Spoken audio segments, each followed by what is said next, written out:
ថាកាបូបលុយខ្ញុំជឿថាអ្នកទាំងអស់គ្នាប្រកាសជាស្គាល់ហើយមានអ្នកខ្លះអាចមានដល់ប្រភេទកាបូបលុយស្បែកល្អប្រភេទ brand ដែលមានតម្លៃដល់រាប់រយដុល្លារទៅរាប់ពាន់ដុល្លារក៏មានតែថ្ងៃនេះខ្ញុំនឹងណែនាំអ្នកទាំងអស់គ្នាឲ្យស្គាល់ប្រភេទកាបូបមួយទៀតដែលហៅថា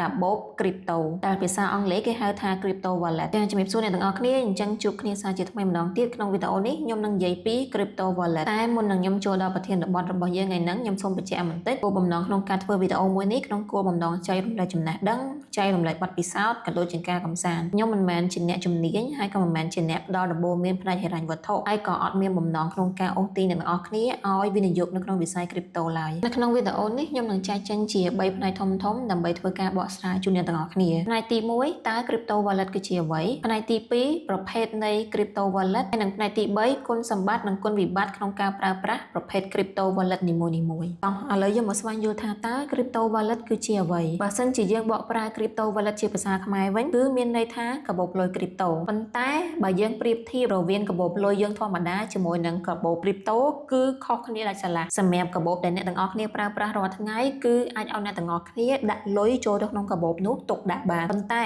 សម្រាប់ crypto wallet វិញវាគឺជា private key ដែលបកប្រែថាកូនសោឯកជនហើយក្នុងនោះវាមានពាក្យសម្ងាត់ពិសេសផ្សេងដែលមានតែអ្នកទាំងអស់គ្នាដឹងថាពាក្យអ្វីហើយអ្នកទាំងអស់គ្នាអាចប្រើប្រាស់ពាក្យសម្ងាត់នោះដើម្បីអនុញ្ញាតឲ្យអ្នកទាំងអស់គ្នាចូលទៅប្រើ crypto របស់អ្នកនៅក្នុង blockchain មានន័យថាកាក់crypto របស់អ្នកទាំងអស់គ្នាដែលស្ថិតនៅលើ blockchain ហ្នឹងគឺប្រៀបបានដូចជាបញ្ជីគណនេយ្យធំមួយដែលវាជាសកលហើយ crypto wallet នេះគឺជាកូនសោសម្ងាត់មួយដែលបញ្ជាក់ថាអ្នកទាំងអស់គ្នាគឺជាម្ចាស់របស់ crypto ទាំងនោះដូច្នេះ private key ទាំងនោះអ្នកទាំងអស់គ្នាត្រូវទុកជាសម្ងាត់កុំឲ្យអ្នកណាដឹងព្រោះថាបើសិនជាគេដឹងឬក៏គេលួច private key របស់អ្នកទាំងអស់គ្នាបាននោះគេក៏អាចចូលទៅប្រើប្រាស់ cryptocurrency របស់អ្នកទាំងអស់គ្នាបានដែរមួយវិញទៀតដែរបើសិនបើអ្នកទាំងអស់គ្នាបាត់ private key គឺស្មើនឹងបាត់កាក់របស់អ្នកទាំងអស់គ្នានៅក្នុង blockchain ហ្នឹងតែម្ដងពីព្រោះវាអត់ដូចនៅក្នុង email របស់យើងទេនៅក្នុង email បើសិនជាអ្នកទាំងអស់គ្នាភ្លេច password អ្នកទាំងអស់គ្នាអាច reset ថ្មីបានប៉ុន្តែសម្រាប់ crypto wallet វិញបាត់គឺស្មើនឹងបាត់កាក់តែម្ដង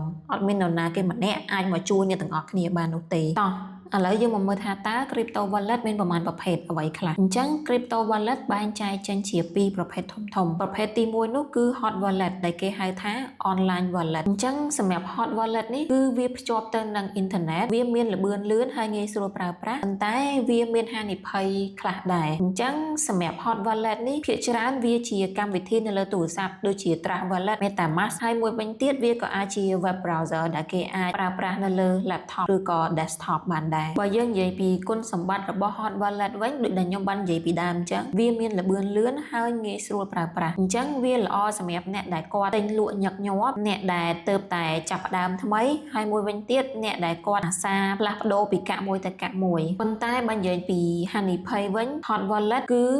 អ្នក hacker ឬក៏ជនបោកប្រាស់ហ្នឹងគឺគាត់ target hot wallet ហ្នឹងជាងប្រភេទ wallet ផ្សេងទៀតអញ្ចឹងអ្នកទាំងអស់គ្នាអាចទៅមើលពីវីដេអូខ្ញុំនិយាយពីការឆបោកហើយនិងរបៀបការពារខ្លួនប្រភេទទី2របស់ crypto wallet នោះគឺ cold wallet ឬក៏ offline wallet អញ្ចឹង wallet ប្រភេទនេះគឺវាអត់ភ្ជាប់ជាមួយនឹងប្រព័ន្ធអ៊ីនធឺណិតទេអញ្ចឹងក៏វាធ្វើឲ្យពិបាកក្នុងការ hack ចូលដែរសម្រាប់ crypto wallet ប្រភេទនេះគឺអ្នកទាំងអស់គ្នាអាចរកទិញបានវាមានរូបរាងដូចជា flash អញ្ចឹងហើយវាអាចជាប្រភេទ ledger ឬក៏ trezor តែមុននឹងអ្នកទាំងអស់គ្នាទិញអាចចូល research មើលឲ្យបានច្បាស់ហើយទិញពី official website កុំទិញពី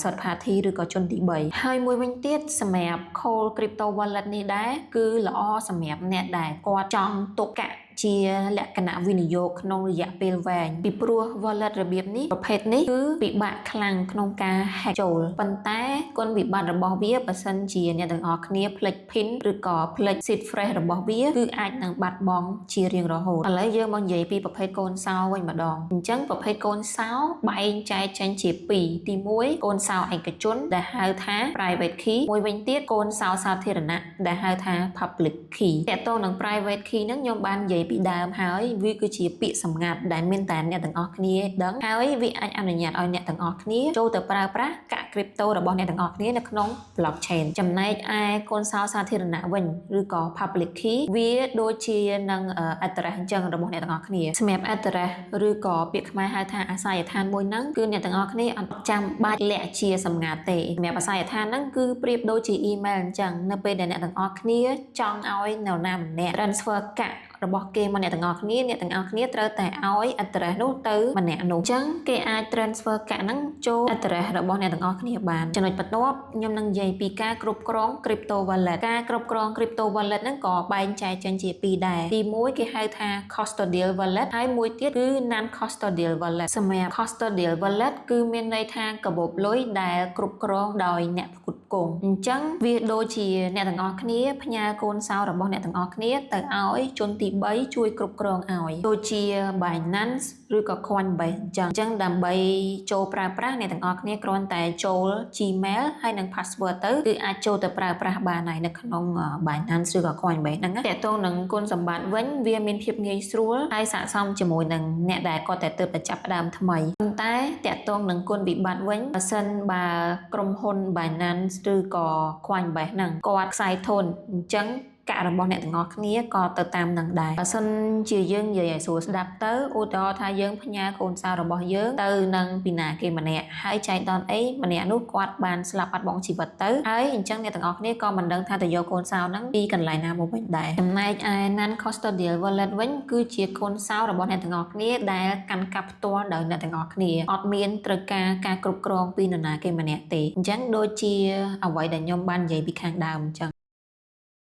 ចាអញ្ចឹងខ្ញុំបានធ្វើការបកស្រាយជាច្រើនតាក់ទងទៅនឹងប្រភេទ crypto wallet ប្រភេទ key ប្រភេទគ្រប់គ្រងហើយនិងគុណសម្បត្តិគុណវិបត្តិផ្សេងៗអញ្ចឹងខ្ញុំសង្ឃឹមថាអ្នកទាំងអស់គ្នាអាចរៀនសូត្របន្ថែមពីលើហ្នឹងហើយមួយវិញទៀតអ្នកទាំងអស់គ្នាអាចសម្រេចចិត្តដោយខ្លួនឯងថាតើ crypto wallet ប្រភេទមួយណាដែលត្រូវនឹងអ្នកទាំងអស់គ្នាមួយវិញទៀតដែរបើសិនជាខ្ញុំមានការខ្វះខាតនៅចំណុចមួយណាអ្នកទាំងអស់គ្នាអាចជួយបំពេញបន្ថែមដោយ comment នៅខាងក្រោមនេះបានអរគុណអ្នកទាំងអស់គ្នាដែលបានធ្វើការតាមដានស្ដាប់ពីដើមរហូតដល់ចប់ហើយខ្ញុំសង្ឃឹមថាអ្នកទាំងអស់គ្នាអាចរៀនសូត្របានខ្លះពីវីដេអូមួយនេះបើសិនបើអ្នកទាំងអស់គ្នាចូលចិត្តប្រភេទវីដេអូបែបនេះសូមជួយចុច like និង subscribe ដើម្បីទទួលបានប្រភេទវីដេអូបែបនេះបន្តទៅទៀតអរគុណជួបគ្នានៅវីដេអូបន្ទាប់